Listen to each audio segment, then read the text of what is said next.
Hi guys, అందరికి కూడా good morning. ఇవాళ వీడియోలో ఏంటంటే ఆంధ్రప్రదేశ్ స్టేట్ నుంచి మనకైతే డ్రాట్మెన్ సంబంధించి జాబ్ నోటిఫికేషన్ అనేది అయితే రిలీజ్ చేయడం అయితే జరిగింది.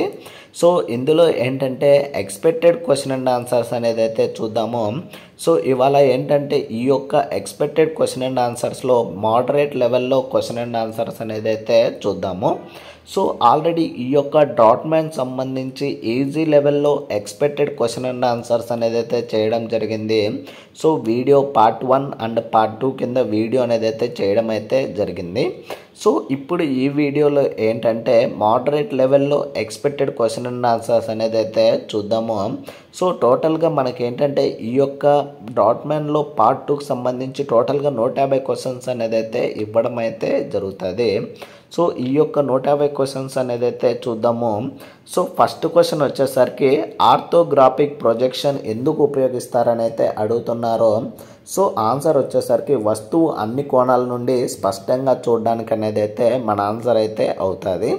అండ్ నెక్స్ట్ రెండో క్వశ్చన్ వచ్చేసరికి IS 962/1989 ప్రకారం డ్రాయింగ్ స్కేల్ ఎప్పుడు ఉపయోగిస్తారని అయితే అడుగుతున్నారో. ఆన్సర్ వచ్చేసరికి నిజమైన పరిమాణంలో చూపడం సాధ్యం కానప్పుడు అనేది అయితే మన ఆన్సర్ అయితే అవుతుంది. అండ్ నెక్స్ట్ మూడో క్వశ్చన్ వచ్చేసరికి క్రాస్ సెక్షన్ వ్యూలో హిడెన్ లైన్స్ ఎందుకు ఉపయోగిస్తారని అయితే అడుగుతున్నారు. ఆన్సర్ వచ్చేసరికి వస్తువులో దాచిన భాగాలను చూపడానికి అనేది అయితే మన ఆన్సర్ అయితే అవుతుంది. అండ్ నెక్స్ట్ నాలుగో క్వశ్చన్ వచ్చేసరికి లేఅవుట్ డ్రాయింగ్లో బోర్డర్ ఉపయోగం ఎందుకనైతే అడుగుతున్నారు. సో ఆన్సర్ వచ్చేసరికి సీట్పై సరైన మార్జిన్ ఇవ్వడానికి అనేది అయితే మన ఆన్సర్ అయితే అవుతుంది. అండ్ నెక్స్ట్ ఐదో క్వశ్చన్ వచ్చేసరికి చైన్ డైమెన్షన్ మరియు బేస్ లైన్ డైమెన్షన్ తేడా ఏమిటని అయితే అడుగుతున్నారు. సో ఆన్సర్ వచ్చేసరికి చైన్ వచ్చేసరికి వరుస కొలతలు అండి. అండ్ బేస్ లైన్ వచ్చేసరికి ఒకే రెఫరెన్స్ నుండి కొలతలు అనేది అయితే మన ఆన్సర్ అయితే అవుతుంది. అండ్ నెక్స్ట్ ఆరో క్వశ్చన్ వచ్చేసరికి లెటరింగ్ యూనిఫామ్ అవసరం ఎందుకనైతే అడుగుతున్నారు. సో ఆన్సర్ వచ్చేసరికి చదివే స్పష్టత కోసం అనేది అయితే మన ఆన్సర్ అయితే అవుతుంది. నెక్స్ట్ వచ్చేసరికి ఏడో క్వశ్చన్ వచ్చేసరికి డోర్ ప్లాన్ వ్యూ కోసం డ్రాయింగ్ సింబల్ ఏమిటనైతే అడుగుతున్నారు. సో ఆన్సర్ వచ్చేసరికి ఆర్క్ ప్లస్ లైన్ అనేది అయితే మన ఆన్సర్ అయితే అవుతుంది. నెక్స్ట్ ఎనిమిదో క్వశ్చన్ వచ్చేసరికి రూఫ్ స్లోప్ ఎలివేషన్ డ్రాయింగ్లో ఎలా చూపిస్తారని అయితే అడుగుతున్నారు. ఆన్సర్ వచ్చేసరికి ఇన్క్లైన్ లైన్ స్లోప్ రేషియో అనేది అయితే చూపిస్తారని అయితే అడుగుతున్నారు. అండ్ తొమ్మిదో క్వశ్చన్ వచ్చేసరికి సెక్షనల్ వ్యూలో మెటీరియల్ రకం చూపడానికి ఏ పద్ధతి అని అయితే అడుగుతున్నారు. సో ఆన్సర్ వచ్చేసరికి హ్యాచింగ్ ప్యాటర్న్ అనేది అయితే మన ఆన్సర్ అయితే అవుతుంది. అండ్ నెక్స్ట్ 10వ క్వశ్చన్ వచ్చేసరికి డ్రాయింగ్ బోర్డ్ స్థిరత్వం కోసం స్టాండ్ అవసరం ఎందుకనైతే అడుగుతున్నారు. సో ఆన్సర్ వచ్చేసరికి డ్రాయింగ్ ఖచ్చితత్వం కోసం అనేది అయితే మన ఆన్సర్ అయితే అవుతుంది. అండ్ నెక్స్ట్ 11వ క్వశ్చన్ వచ్చేసరికి స్కేల్ 1:25లో 1 మీటర్ నిజ జీవితంలో = డ్రాయింగ్ యూనిట్స్ అని అయితే అడుగుతున్నారు. సో ఆన్సర్ వచ్చేసరికి 4 సెంటీమీటర్ అనేది అయితే మన ఆన్సర్ అయితే అవుతుంది. నెక్స్ట్ 12వ క్వశ్చన్ వచ్చేసరికి ఆక్సిలియరీ వ్యూ అవసరం ఎందుకనైతే అడుగుతున్నారు. సో ఆన్సర్ వచ్చేసరికి ఇన్క్లైన్ సర్ఫేస్ను సరిగ్గా చూపడానికి అనేది అయితే మన ఆన్సర్ అయితే అవుతుంది. అండ్ నెక్స్ట్ 13వ క్వశ్చన్ వచ్చేసరికి హిడెన్ లైన్ సింబల్ ఎలాంటి లైన్ అని అయితే అడుగుతున్నారు. సో ఆన్సర్ వచ్చేసరికి డాష్డ్ లైన్ అనేది అయితే మన ఆన్సర్ అయితే అవుతుంది. నెక్స్ట్ 14వ క్వశ్చన్ వచ్చేసరికి టైటిల్ బ్లాక్లో డ్రాయింగ్ నెంబర్ మరియు సీట్ నెంబర్ తేడా అని అయితే అడుగుతున్నారు. సో ఆన్సర్ వచ్చేసరికి డ్రాయింగ్ నెంబర్ డిజైన్ అండి. అండ్ సీట్ నెంబర్ వచ్చేసరికి డాక్యుమెంట్ ఖమ్మం అనేది అయితే మన ఆన్సర్ అయితే అవుతుంది. సో వీడియోను ఎవరైనా కానీ కొత్తగా చూస్తున్నట్లయితే please like, share and subscribe చేసుకోవడం అయితే మర్చిపోద్దండి గైస్. ఇలాంటి మరిన్ని వీడియోస్ అండ్ మరిన్ని అప్డేట్స్ కోసం అయితే 15వ క్వశ్చన్ వచ్చేసరికి seat orientation portrait versus landscape ఉపయోగం ఏమిటని అయితే అడుగుతున్నారు. సో ఆన్సర్ వచ్చేసరికి ఆబ్జెక్ట్ కొలతలు సరిపోవడానికి అనేది అయితే మన ఆన్సర్ అయితే అవుతుంది. అండ్ నెక్స్ట్ 16వ క్వశ్చన్ వచ్చేసరికి బ్రేక్ లైన్ సింబల్ ప్రయోజనం అని అయితే అడుగుతున్నారు.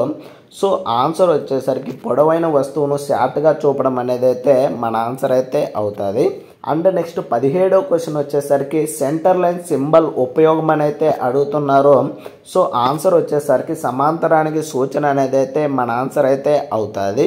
నెక్స్ట్ 18వ క్వశ్చన్ వచ్చేసరికి ఐసోమెట్రిక్ డ్రాయింగ్ స్కేల్ ప్లేనర్ డ్రాయింగ్తో ఎలా ఉంటాయని అయితే అడుగుతున్నారు. సో ఆన్సర్ వచ్చేసరికి పోర్సర్టెన్ అయ్యి ఉంటుందని అయితే మన ఆన్సర్ అయితే అవుతుంది. అండ్ నెక్స్ట్ 19వ క్వశ్చన్ వచ్చేసరికి డైమెన్షన్ లైన్ ఏరో సైజ్ డ్రాయింగ్ స్కేల్పై ఆధారపడింది అని అయితే అడుగుతున్నారు. సో ఆన్సర్ వచ్చేసరికి సరైనదని అయితే మన ఆన్సర్ అయితే అవుతుంది. అండ్ నెక్స్ట్ 20వ క్వశ్చన్ వచ్చేసరికి ఒక ఆబ్జెక్ట్కు ఒకటి కంటే ఎక్కువ సెక్షన్ వ్యూ అవసరం ఎందుకనైతే అడుగుతున్నారు. సో ఆన్సర్ వచ్చేసరికి కాంప్లెక్స్ జామెట్రీ వివరించడానికి అనేది అయితే మన ఆన్సర్ అయితే అవుతుంది. సో వీడియోని ఇంకా ఎవరైనా లైక్ చేయకపోతే వీడియోని అయితే లైక్ చేయండి గైస్. అండ్ నెక్స్ట్ 21వ క్వశ్చన్ వచ్చేసరికి మ్యాగ్నెటిక్ డిక్లరేషన్ అంటే ఏమిటని అయితే అడుగుతున్నారు. సో ఆన్సర్ వచ్చేసరికి ట్రూ నార్త్ మరియు మ్యాగ్నెటిక్ నార్త్ మధ్య కోణం అనేది అయితే మన ఆన్సర్ అయితే అవుతుంది. అండ్ నెక్స్ట్ 22వ క్వశ్చన్ వచ్చేసరికి చైన్ సర్వేలో ఆఫ్సెట్ పద్ధతి ఎందుకు వాడతారని అయితే అడుగుతున్నారు. సో ఆన్సర్ వచ్చేసరికి ఇర్రెగ్యులర్ ఫీచర్లు రికార్డ్ చేయడానికి అనేది అయితే మన ఆన్సర్ అయితే అవుతుంది. నెక్స్ట్ 23వ క్వశ్చన్ వచ్చేసరికి ప్లేన్ టేబుల్ సర్వేలో ఆలిడేడ్ ఉపయోగం ఎందుకనైతే అడుగుతున్నారు. సో ఆన్సర్ వచ్చేసరికి సైక్లైన్ డ్రా చేయడానికి అనేది అయితే మన ఆన్సర్ అయితే అవుతుంది.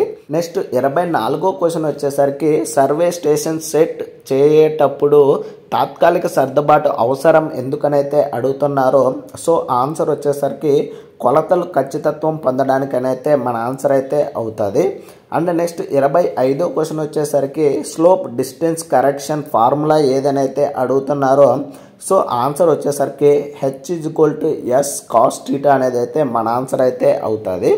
అండ్ నెక్స్ట్ 26వ క్వశ్చన్ వచ్చేసరికి థియోడాలో ట్రావర్స్ ప్లాటింగ్లో డిపార్చర్ ఫార్ములా అని అయితే అడుగుతున్నారు.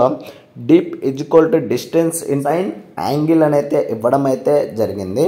అండ్ నెక్స్ట్ 27వ క్వశ్చన్ వచ్చేసరికి సర్వే కంట్రోల్ పాయింట్ కోసం పర్మనెంట్ మార్క్ ఎందుకు అవసరం అని అయితే అడుగుతున్నారు. ఆన్సర్ వచ్చేసరికి భవిష్యత్ సర్వే కోసం రెఫరెన్స్ అని అయితే ఇవ్వడం అయితే జరిగింది. అండ్ నెక్స్ట్ 28వ క్వశ్చన్ వచ్చేసరికి ట్రయాంగులేషన్ బేస్ లైన్ ఎంచుకునే ప్రమాణం అయితే అడుగుతున్నారు. సో ఆన్సర్ వచ్చేసరికి పొడవుగా సమంగా అండ్ ఎండ్ పాయింట్స్ కనిపించేలా అనేది అయితే మన ఆన్సర్ అయితే అవుతుంది. అండ్ నెక్స్ట్ 29వ క్వశ్చన్ వచ్చేసరికి ట్రావెర్స్ లాటిట్యూడ్ అండ్ డిపార్చర్ ఉపయోగం అని అయితే అడుగుతున్నారు. ఆన్సర్ వచ్చేసరికి కోఆర్డినేట్స్ లెక్కించడానికైతే మన ఆన్సర్ అయితే అవుతుంది. అండ్ నెక్స్ట్ 30వ క్వశ్చన్ వచ్చేసరికి రిసెక్షన్ పద్ధతి ఏం చేస్తుందని అయితే అడుగుతున్నారు. సో ఆన్సర్ వచ్చేసరికి తెలియని పాయింట్ స్థానం నిర్ణయిస్తుందని అయితే మన ఆన్సర్ అయితే అవుతుంది. అండ్ నెక్స్ట్ 30వ క్వశ్చన్ వచ్చేసరికి ట్రయాంగులేషన్ అపెక్స్ స్టేషన్లో ఏ మెజర్మెంట్ తీసుకుంటారని అయితే అడుగుతున్నారు. సో ఆన్సర్ వచ్చేసరికి horizontal angle plus base line అనేది అయితే మన ఆన్సర్ అయితే అవుతుంది. అండ్ నెక్స్ట్ 32వ క్వశ్చన్ వచ్చేసరికి ప్లేన్ సర్వే పరిమితులను అయితే అడుగుతున్నారు. సో ఆన్సర్ వచ్చేసరికి పెద్ద భూమి కర్వేటూర్ ఇగ్నోర్ చేయాలనేది అయితే మన ఆన్సర్ అయితే అవుతుంది. అండ్ నెక్స్ట్ 33వ క్వశ్చన్ వచ్చేసరికి చైన్ సర్వేలో ఇన్స్ట్రుమెంట్ కాన్స్టెంట్లో ఏ ఎర్రర్ ఉంటాయని అయితే అడుగుతున్నారు. సో ఆన్సర్ వచ్చేసరికి చైన్ శాక్ టెంపరేచర్ టెన్షన్ అనేది అయితే మన ఆన్సర్ అయితే అవుతుంది. అండ్ నెక్స్ట్ 34వ క్వశ్చన్ వచ్చేసరికి staff reading direct versus reciprocal difference అని అయితే అడుగుతున్నారు. సో ఆన్సర్ వచ్చేసరికి రెసిప్రోకల్ ఎక్కువ ఖచ్చితత్వం అనేది అయితే మన ఆన్సర్ అయితే అవుతుంది. అండ్ నెక్స్ట్ 35వ క్వశ్చన్ వచ్చేసరికి ట్రావర్స్ క్లోజర్ ఎర్రర్ సరిచేయడానికి ప్రొపోర్షనల్ కరెక్షన్ ఫార్ములా అని అయితే అడుగుతున్నారు. ఆన్సర్ వచ్చేసరికి లెంత్ ఆధారంగా డిస్ట్రిబ్యూట్ చేస్తారనేది అయితే మన ఆన్సర్ అయితే అవుతుంది. అండ్ నెక్స్ట్ 36వ క్వశ్చన్ వచ్చేసరికి సర్వే చెక్ లైన్ ఉపయోగం అనేది అడుగుతున్నారు. సో ఆన్సర్ వచ్చేసరికి అక్యురసీ వెరిఫై చేయడానికి అనేది అయితే మన ఆన్సర్ అయితే అవుతుంది. అండ్ నెక్స్ట్ 37వ క్వశ్చన్ వచ్చేసరికి టేప్ కరెక్షన్ ఫ్యాక్టరీ ఎందుకనైతే అడుగుతున్నారో. ఆన్సర్ వచ్చేసరికి డిస్టెన్స్ మెజర్మెంట్ ఎర్రర్ కంపెన్సేట్ అనేది అయితే మన ఆన్సర్ అయితే అవుతుంది. అండ్ నెక్స్ట్ 38వ క్వశ్చన్ వచ్చేసరికి బేరింగ్స్ టైప్ ఏవనైతే అడుగుతున్నారో హోల్ సర్కిల్ అండ్ క్వాడ్రంటల్ అనేది అయితే మన ఆన్సర్ అయితే అవుతుంది. అండ్ నెక్స్ట్ 39వ క్వశ్చన్ వచ్చేసరికి ఫీల్డ్ బుక్ డేటా రికార్డింగ్ సరైన క్రమం అని అయితే అడుగుతున్నారు. ఆన్సర్ వచ్చేసరికి డిస్టెన్స్ బేరింగ్ రిమార్క్స్ అనేది అయితే సరైన క్రమం అండి. అండ్ నెక్స్ట్ 40వ క్వశ్చన్ వచ్చేసరికి ఈడిఎం డిజిటల్ మెజర్మెంట్ అక్యురసీ అయితే అడుగుతున్నారు. సో ఆన్సర్ వచ్చేసరికి మిల్లీమీటర్ స్థాయిలో అనేది అయితే మన ఆన్సర్ అయితే అవుతుంది.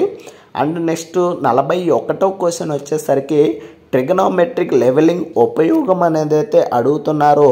ఆన్సర్ వచ్చేసరికి ఇనెక్సిబుల్ పాయింట్స్ కొలవడానికి అనేది అయితే మన ఆన్సర్ అయితే అవుతుంది. అండ్ నెక్స్ట్ 42వ క్వశ్చన్ వచ్చేసరికి ప్లేన్ టేబుల్ సర్వే అడ్వాంటేజ్ అని అయితే అడుగుతున్నారు. ఆన్సర్ వచ్చేసరికి తర్విత ప్లాటింగ్ అండ్ సింపుల్ ఇన్స్ట్రుమెంట్స్ అనేది అయితే మన ఆన్సర్ అయితే అవుతాయి. అండ్ నెక్స్ట్ 43వ క్వశ్చన్ వచ్చేసరికి magnetic compass error correction includes అని అయితే అడుగుతున్నారు. సో ఆన్సర్ వచ్చేసరికి లోకల్ అట్రాక్షన్ అండ్ డిక్లినేషన్ అనేది అయితే మన ఆన్సర్ అయితే అవుతుంది. అండ్ నెక్స్ట్ 44వ క్వశ్చన్ వచ్చేసరికి GPS versus traditional survey advantage అని అయితే అడుగుతున్నారు. సో ఆన్సర్ వచ్చేసరికి global coverage and accurate positioning అనేది అయితే మన ఆన్సర్ అయితే అవుతుంది. అండ్ నెక్స్ట్ 45వ క్వశ్చన్ వచ్చేసరికి geodetic versus plane survey scale factory adjustment అవసరం ఎందుకనైతే అడుగుతున్నారు. సో ఆన్సర్ వచ్చేసరికి డిస్టెన్స్ కరెక్షన్స్ కోసం అనేది అయితే మన ఆన్సర్ అయితే అవుతుంది. అండ్ నెక్స్ట్ 46వ క్వశ్చన్ వచ్చేసరికి ప్రొఫైల్ లెవెలింగ్ ప్రధాన ఉద్దేశం అని అయితే అడుగుతున్నారు. సో ఆన్సర్ వచ్చేసరికి రోడ్ కెనాల్ గ్రాడియంట్ ప్లాన్ అనేది అయితే మన ఆన్సర్ అయితే అవుతుంది. అండ్ నెక్స్ట్ 47వ క్వశ్చన్ వచ్చేసరికి differential levelling versus fly levelling తేడాని అయితే అడుగుతున్నారు. సో ఆన్సర్ వచ్చేసరికి డిఫరెన్షియల్ అక్యురేట్ అండి, ఫ్లై వచ్చేసరికి క్విక్ అండ్ అప్రాక్సిమేట్ అనేది అయితే మన ఆన్సర్ అయితే అవుతుంది. అండ్ నెక్స్ట్ 48వ క్వశ్చన్ వచ్చేసరికి బెంచ్ మార్క్ రకాలను అయితే అడుగుతున్నారు. సో ఆన్సర్ వచ్చేసరికి పర్మనెంట్ అండ్ టెంపరీ అనేది అయితే మన ఆన్సర్ అయితే అవుతుంది. అండ్ నెక్స్ట్ 49వ క్వశ్చన్ వచ్చేసరికి contour map slope stiffness formula అని అయితే అడుగుతున్నారు. సో ఆన్సర్ వచ్చేసరికి contour interval and horizontal distance అనేది అయితే మన ఆన్సర్ అయితే అవుతుంది. అండ్ నెక్స్ట్ 50వ క్వశ్చన్ వచ్చేసరికి ఇన్స్ట్రుమెంట్ హైట్ లెక్కింపు ఫార్ములాని అయితే అడుగుతున్నారు. సో HI = BS+RL అనేది అయితే మన ఆన్సర్ అయితే అవుతుంది. అండ్ నెక్స్ట్ 51వ క్వశ్చన్ వచ్చేసరికి fore sight versus back sight తేడాని అయితే అడుగుతున్నారు.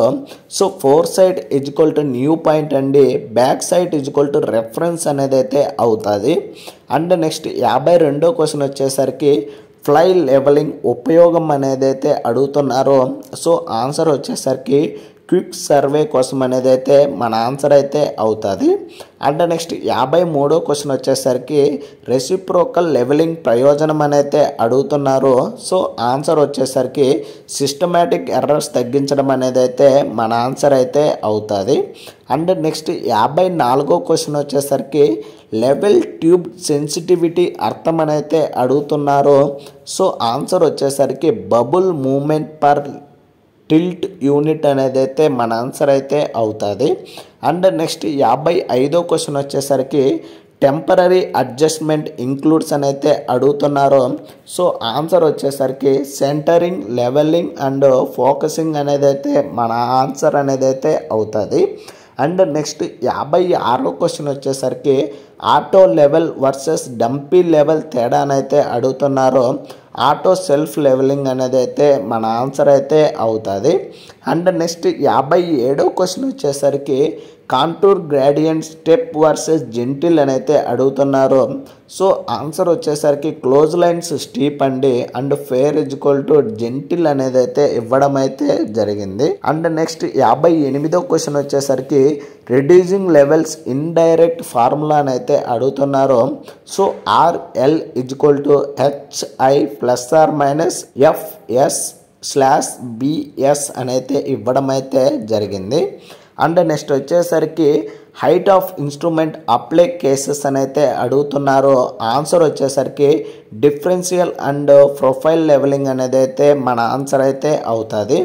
అండ్ నెక్స్ట్ 50వ క్వశ్చన్ వచ్చేసరికి పారాలాక్స్ ఎర్రర్ మూలం అని అయితే అడుగుతున్నారు. సో ఆన్సర్ వచ్చేసరికి telescope and high miss match అనేది అయితే మన ఆన్సర్ అయితే అవుతుంది. అండ్ నెక్స్ట్ 61వ క్వశ్చన్ వచ్చేసరికి లెవెల్ స్టాప్ గ్రాడ్యుయేషన్స్ టైప్ అని అయితే అడుగుతున్నారు. సో ఆన్సర్ వచ్చేసరికి erection stop and self reading అనేది అయితే మన ఆన్సర్ అయితే అవుతుంది. అండ్ నెక్స్ట్ 62వ క్వశ్చన్ వచ్చేసరికి కాంటూర్ ఇంటర్పోలేషన్ ఎందుకనైతే అడుగుతున్నారో. సో ఆన్సర్ వచ్చేసరికి ఇంటర్మీడియట్ ఎలివేషన్ ఎస్టిమేట్ అనేది అయితే మన ఆన్సర్ అయితే అవుతుంది. అండ్ నెక్స్ట్ 63వ క్వశ్చన్ వచ్చేసరికి కాంటూర్ మ్యాప్ యూసెస్ అని అయితే అడుగుతున్నారు. సో ఆన్సర్ వచ్చేసరికి slope, water side and construction planning అనేది అయితే మన ఆన్సర్ అయితే అవుతుంది. అండ్ నెక్స్ట్ 64వ క్వశ్చన్ వచ్చేసరికి staff reading instrument miss level correction అని అయితే అడుగుతున్నారు. సో ఆన్సర్ వచ్చేసరికి బ్యాక్ సైడ్ అడ్జస్ట్మెంట్ అనేది అయితే మన ఆన్సర్ అయితే అవుతుంది. అండ్ నెక్స్ట్ 65వ క్వశ్చన్ వచ్చేసరికి horizontal line establishment during levelling అని అయితే అడుగుతున్నారు. సో ఆన్సర్ వచ్చేసరికి బబుల్ అండ్ టెలిస్కోప్ అలైన్మెంట్ అని అయితే మన ఆన్సర్ అయితే అవుతుంది. అండ్ నెక్స్ట్ 66వ క్వశ్చన్ వచ్చేసరికి fly levelling speed versus accuracy trade off అని అయితే అడుగుతున్నారు. సో ఆన్సర్ వచ్చేసరికి ఫాస్ట్ బట్ లెస్ అక్యురేట్ అనేది అయితే మన ఆన్సర్ అయితే అవుతుంది. అండ్ నెక్స్ట్ 67వ క్వశ్చన్ వచ్చేసరికి ట్రిగనోమెట్రిక్ లెవెలింగ్ ఈక్వేషన్ అని అయితే అడుగుతున్నారు. సో ఆన్సర్ వచ్చేసరికి H = S sin θ plus RL reference అని అయితే మన ఆన్సర్ అయితే అవుతుంది. అండ్ నెక్స్ట్ 68వ క్వశ్చన్ వచ్చేసరికి డిఫరెన్షియల్ లెవెలింగ్ ఎర్రర్ మినిమైజ్ అనేది అయితే అడుగుతున్నారు. సో ఆన్సర్ వచ్చేసరికి రెసిప్రోకల్ రీడింగ్స్ అనేది అయితే మన ఆన్సర్ అయితే అవుతుంది. నెక్స్ట్ 69వ క్వశ్చన్ వచ్చేసరికి స్టాఫ్ రీడింగ్ నియరెస్ట్ యూనిట్ అని అయితే అడుగుతున్నారు. సో ఆన్సర్ వచ్చేసరికి MM అండి. అండ్ నెక్స్ట్ 70వ క్వశ్చన్ వచ్చేసరికి కాంటూర్ లైన్ క్లోజర్ పర్పస్ అని అయితే అడుగుతున్నారు. ఆన్సర్ వచ్చేసరికి మ్యాప్ కంప్లీటెన్స్ అనేది అయితే మన ఆన్సర్ అయితే అవుతుంది. నెక్స్ట్ 71వ క్వశ్చన్ వచ్చేసరికి వెర్టికల్ యాంగిల్ మెజర్మెంట్ ఇన్స్ట్రుమెంట్స్ అని అయితే అడుగుతున్నాడు. సో ఆన్సర్ వచ్చేసరికి థియోడోలైట్ టోటల్ స్టేషన్ అనేది అయితే మన ఆన్సర్ అయితే అవుతుంది. నెక్స్ట్ 72వ క్వశ్చన్ వచ్చేసరికి horizontal circle graduation smallest division అని అయితే అడుగుతున్నారు. సో ఆన్సర్ వచ్చేసరికి 20 seconds per 1 minute అని అయితే ఇవ్వడం అయితే జరిగింది. అండ్ నెక్స్ట్ 73వ క్వశ్చన్ వచ్చేసరికి రిపిటేషన్ వర్సెస్ రిటరేషన్ డిఫరెన్స్ అని అయితే అడుగుతున్నారు. రిపిటేషన్ = యావరేజ్ అండి. అండ్ రిటరేషన్ = సమ్ చెక్ అనేది అయితే మన ఆన్సర్ అయితే అవుతుంది. నెక్స్ట్ 74వ క్వశ్చన్ వచ్చేసరికి కొలిమేషన్ ఎర్రర్ కనెక్షన్ అని అయితే అడుగుతున్నారు. సో ఆన్సర్ వచ్చేసరికి లైన్ ఆఫ్ సైట్ అడ్జస్ట్మెంట్ అనేది అయితే మన ఆన్సర్ అయితే అవుతుంది. అండ్ నెక్స్ట్ 75వ క్వశ్చన్ వచ్చేసరికి టెలిస్కోప్ యాక్సిస్ ప్యారలలిజం చెక్ అని అయితే అడుగుతున్నారు. సో ఆన్సర్ వచ్చేసరికి యాంగిల్ మెజర్మెంట్ అక్యురసీ అనేది అయితే మన ఆన్సర్ అయితే అవుతుంది. రాట్మ్యాన్ జాబ్ సంబంధించి మోడరేట్ లెవెల్లో క్వశ్చన్ అండ్ ఆన్సర్స్ అండి. సో వీడియో లెంత్ అనేది అయితే ఎక్కువ అయిపోతుంది. సో రిమైనింగ్ 75 క్వశ్చన్స్ కూడా పార్ట్ 2 కింద వీడియో అనేది అయితే అప్లోడ్ చేయడం అయితే జరుగుతుంది. సో వీడియోను ఇంకా ఎవరైనా కానీ లైక్ చేయనట్లయితే లైక్ చేయండి గైస్. అండ్ ఈ యొక్క PDF యొక్క లింక్ కావాలన్నా లేదా PDF కావాలంటే మన టెలిగ్రామ్ ఛానల్ అయితే జాయిన్ అవ్వండి. సో ఈ యొక్క PDFని అయితే అక్కడైతే అప్లోడ్ చేయడం అయితే జరుగుతుంది. సో వీడియోను ఎవరైనా కానీ కొత్తగా చూస్తున్నట్లయితే ఇలాంటి మరిన్ని వీడియోస్ అండ్ మరిన్ని అప్డేట్స్ కోసం అయితే please like, share and subscribe చేసుకోవడం అయితే మర్చిపోద్దండి guys. Thank you for watching.